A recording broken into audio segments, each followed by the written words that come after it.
What's going on, y'all? So listen. What's going on, y'all? Listen. Okay, let me just tell y'all what's going on. It is currently 5:09 in the morning. I did that. What is it? What is it? Jesus Christ. That's Sir Davis. Let me tell you something, Beyonce, bitch. After I did that video and I put that thing up, I just gotta put that out there. After I did that video and I put that thing up, I don't know what happened between then and there. I just know I woke up on the couch probably like an hour and a half ago. Okay. And mind you, it was like 8 something when I did that video. Put me on my ass, okay? It just really put me on my ass. So if y'all really was for real about that liquor, listen, Sir Davis is it. I ain't even gonna lie. I really feel like I shouldn't have drank it the way that I drank it, but I did, and it is what it is. Thank God I ain't gotta go to work tomorrow, but I ain't gotta hang up. Well, I mean, it's still going. My head don't hurt or nothing like that. So, hey, it is what it is. I don't know. That's witchcraft going on in that bottle. Moving on from there, we is back what it is. Because if I look like girl, because yeah, it's 5 o'clock in the morning. I couldn't go back to sleep right now. You know what I'm saying? I had to take. Anyway, we back for the Braxtons, okay? And honestly, this episode really wasn't much to really go on. And I really just, oh, you can hear it in my throat. I should say my voice. Anyway, that is dangerous as shit. So you get up into the Braxtons. I think this is episode 6, and it's called "It Takes a Village." And basically what we have is Tony Braxton. Okay, I know some people were saying it is so crazy how, Tony on one episode did say that she couldn't travel or whatever because of her health issues at that moment, and she had just traveled from Atlanta to LA, and the doctor said don't do no more traveling right yet.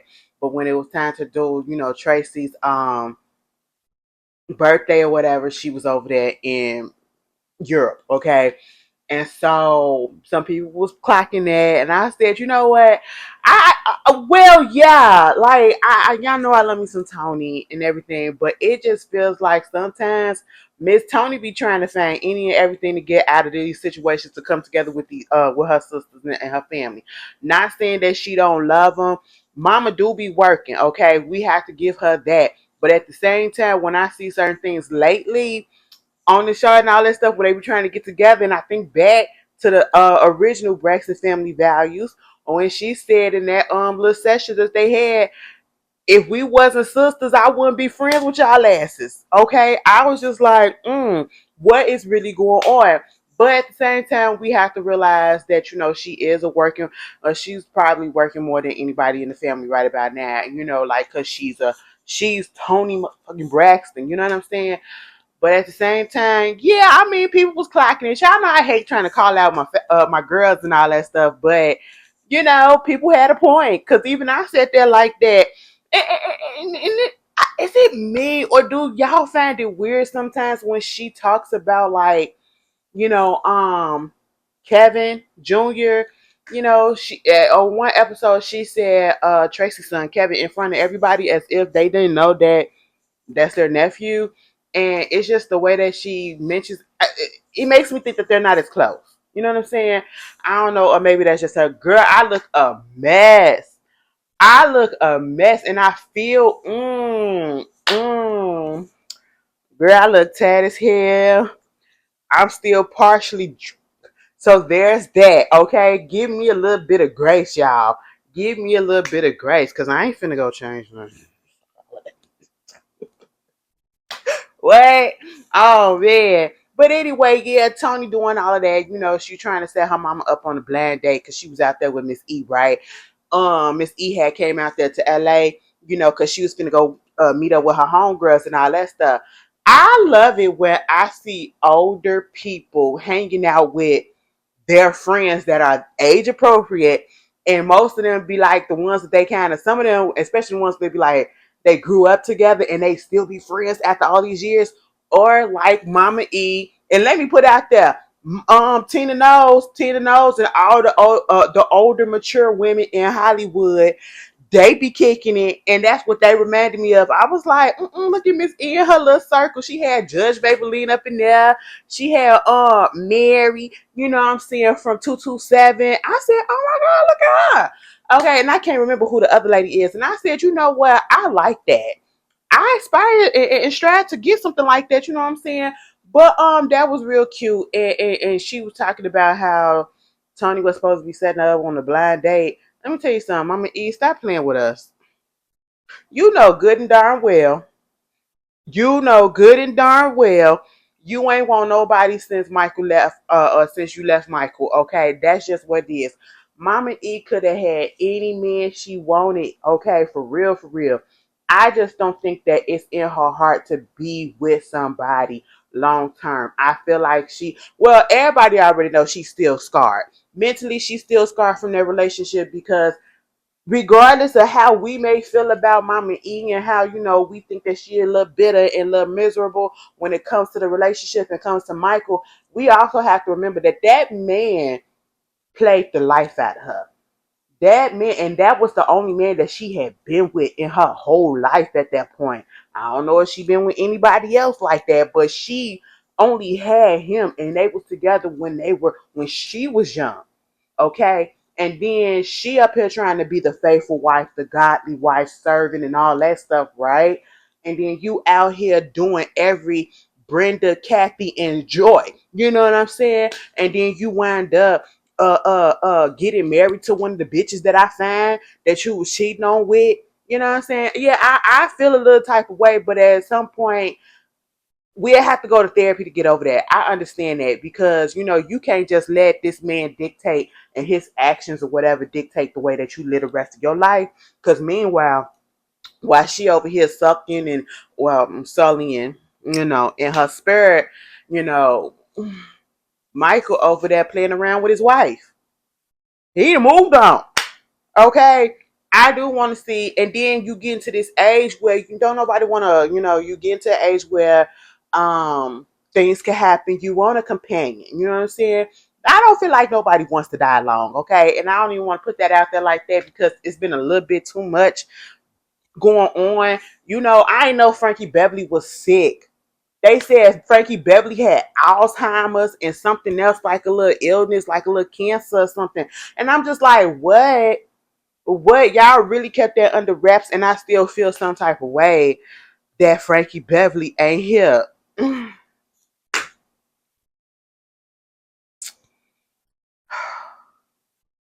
Mufasa ain't here either. God, yeah, it's just a lie. It's just a lie, child. But anyway, it was cute. I said, this was a cute little scene, I guess, that they put together to make an episode because, like I said, we already know Mama Braxton is not gonna be out here messing around with nobody. Mama still said, listen, at the end of the day, you want to hook me up with somebody, this what the requirements are. He can't be a broke nigga. She said he gotta have a bag. I said, oh, y'all still act like that at this age. She said, hell yeah, because I need somebody to take care of me too.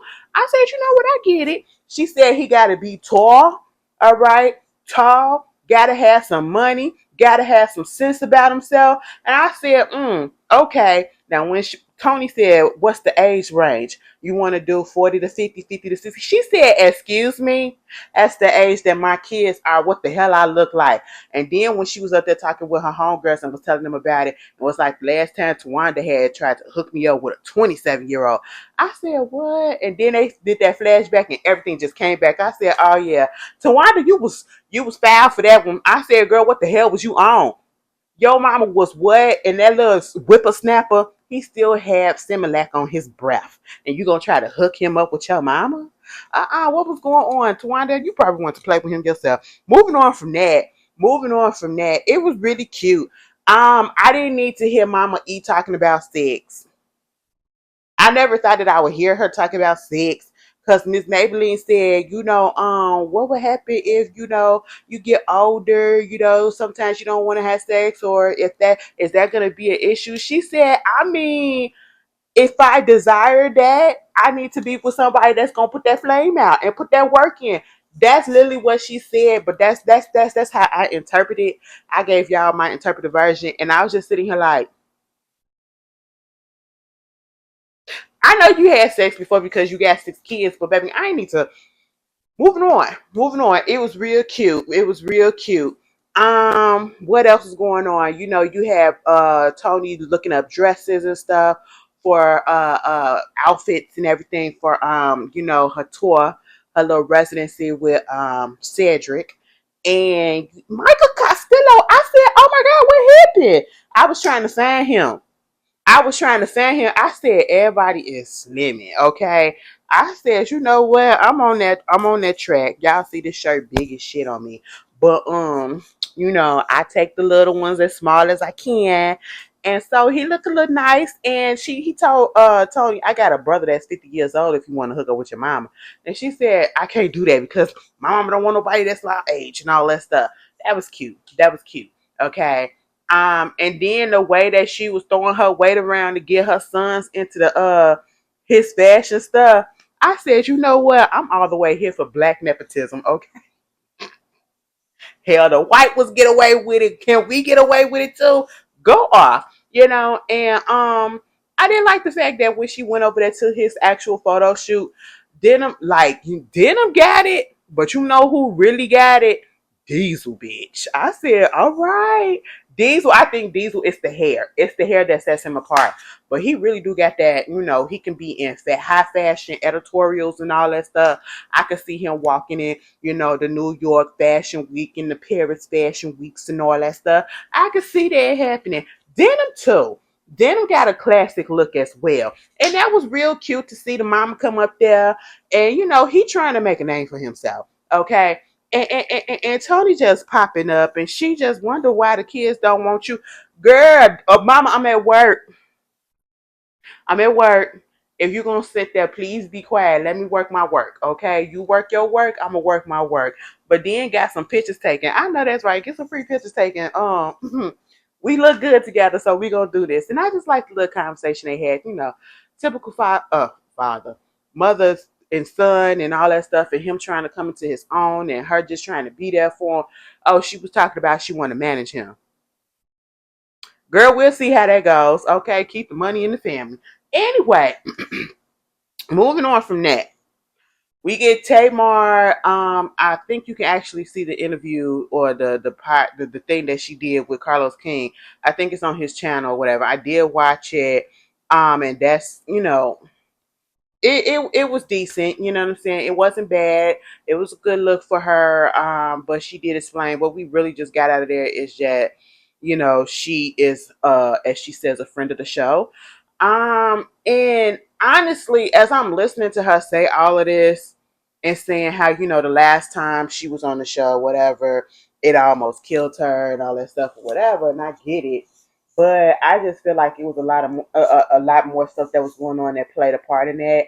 The relationship that she was in, you know, going through the divorce, probably a lot of the stuff that was going on online and in the public and all that stuff, the negativity and all that, and probably childhood trauma and stuff that was popping up and everything was just colliding at one point.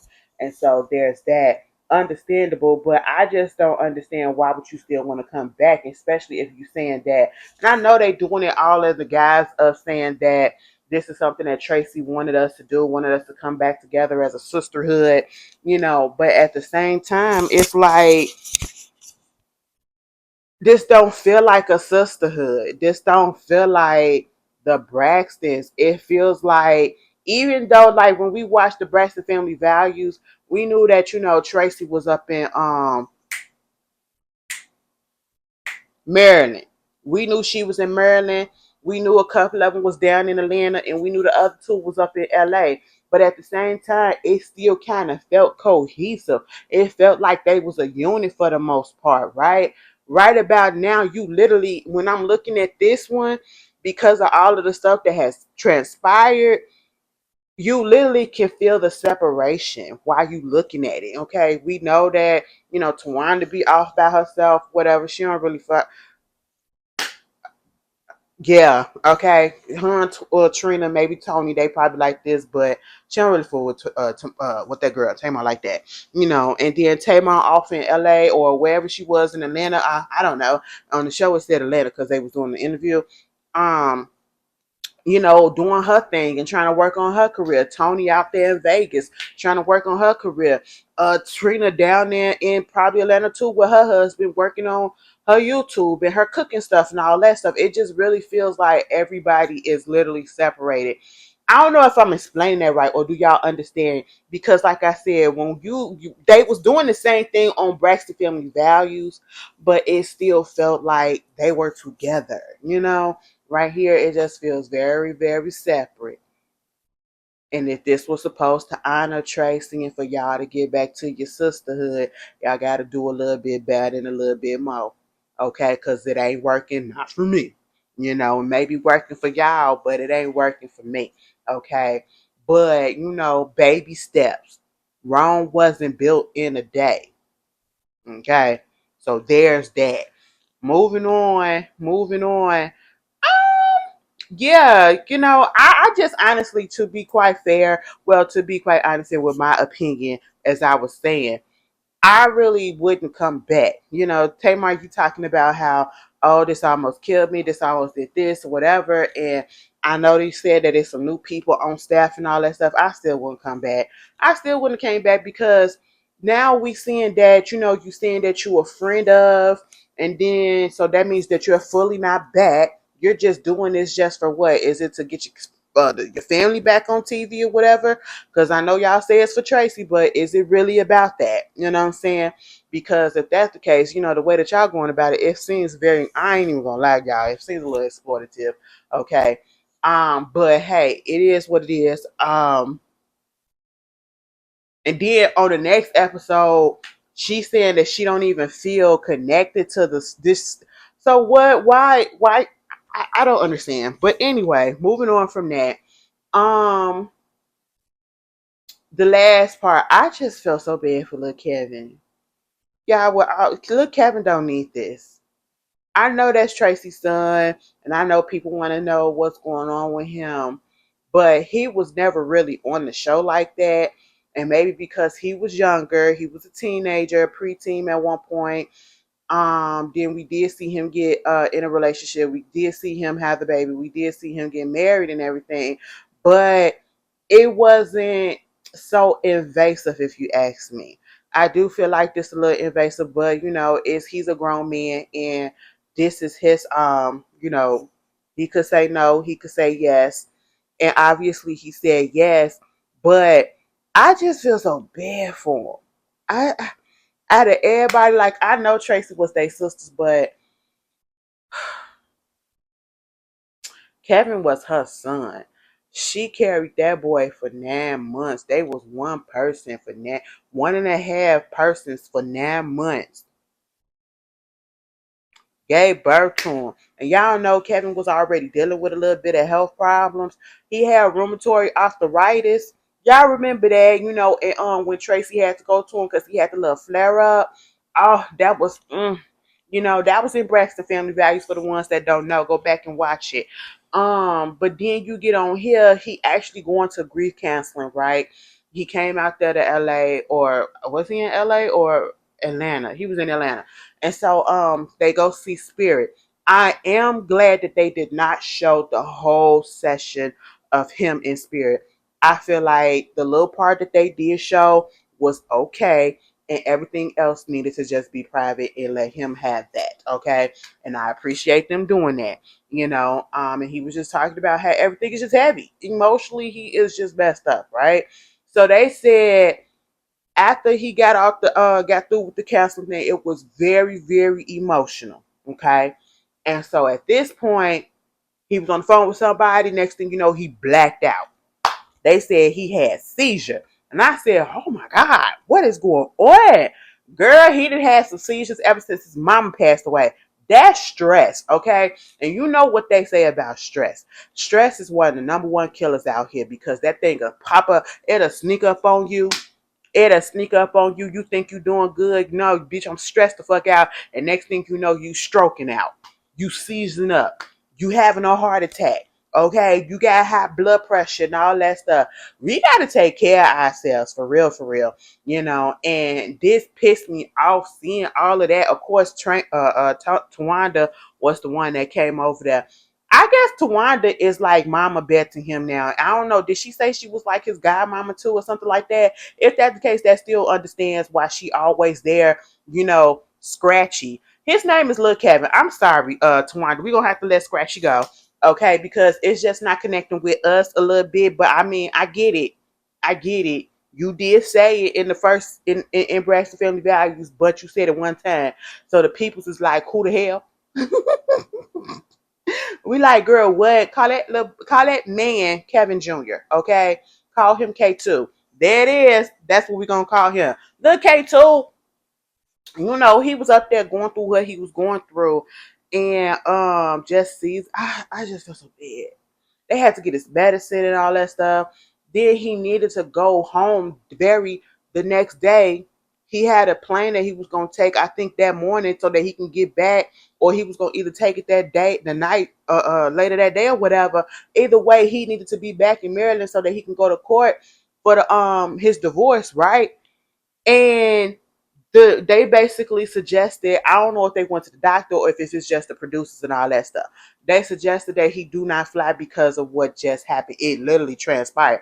So you don't know what's gonna happen. You get up there in the air and that pressure and all that stuff.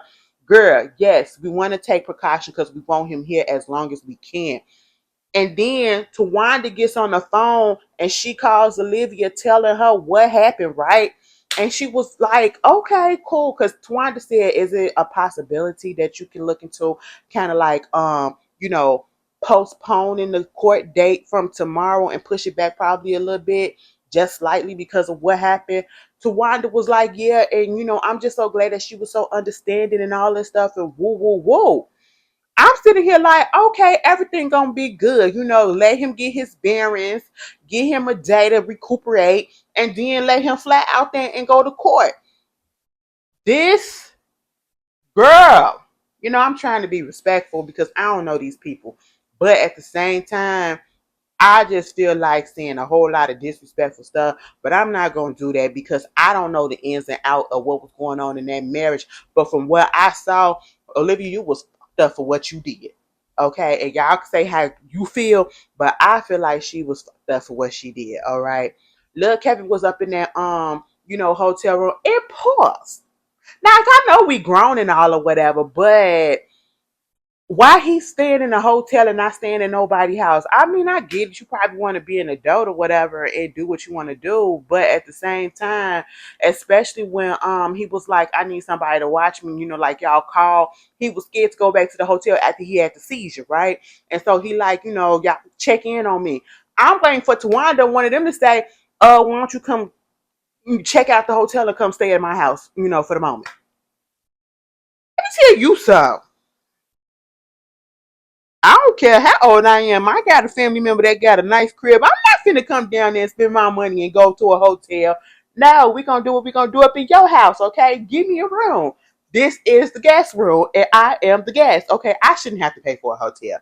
I pay for I pay for a little bit of grocery. I pay for a little bit of gas. But baby, don't let me go into a hotel when you got like 15 bedrooms up in your house right there. Okay, no. But hey, that's neither here nor there. Maybe he just didn't want to and they did suggest it. I'll give him that. But at the same time, I really feel like Tawanda should have been like, come to the crib. Come to the crib. No, no, no, no. So that we can watch you. Okay, you said that you scared or whatever, so come to the crib. But when they got to that hotel the next day, Mama Braxton and Trina, that was like, oh my God, he just looked so down. He looked so like out of it and everything, like somebody just sucked the life out of him. And sullen.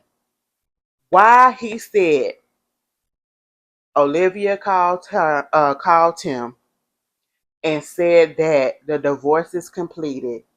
She got full custody of K3, little Kevin Jr. Okay. And took his house too.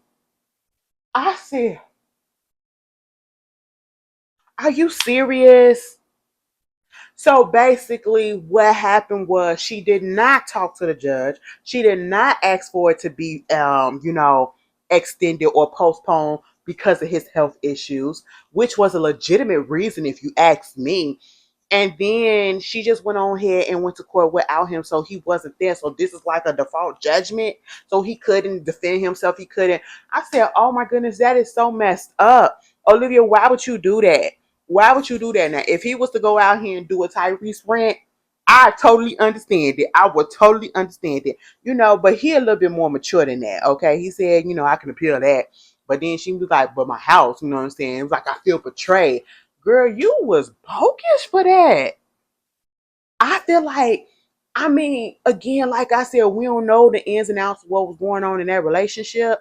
But at the same time, you know that man was sick and he had an incident, and you couldn't even at least attempt to, because it don't even seem like you attempted to do that.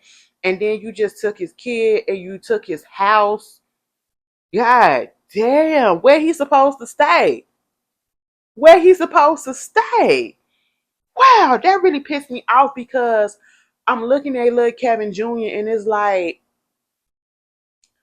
he is going through so much. His mama died, and instead of having the people that are supposed to truly be in his corner, his father and his wife at the time, they are at odds. They are deserting him and letting ego and pride and bitterness and jealousy and whatever else you want to call it get in the way. And oh my God, that boy don't got nobody. And then he going up there to Maryland by himself. I would not want him to go back to Maryland. I'd be like, you know what, you're gonna have to stay down here for a little bit because we really need to get you back into a good mental state because this is just a lot. I would be so concerned. I would be so concerned. And I know Mikey is up there and I know the granddaddy is up there, but like he already said, he not finna come to nobody for his problems. Because how do I do that as a man? You open up your mouth and you say I need help. That's what you do. Oh my God, why would they do that? Like Olivia, that was wrong. Like Olivia, you gonna have to tell us what was going on in the relationship so we can understand. Because it didn't even seem like you reached out to the judge at all. You really just went on ahead and said, "Oh, he ain't here. Give me my baby and give me the house." What? But anyway, that was the episode, y'all. Y'all tell me how y'all feel about it. And like I said, I'm coming down off of a drunk high. So if the video is all over the place and I'm all over the place, y'all already. Anyway, y'all have a good one. I hope y'all have a good week and a good Friday.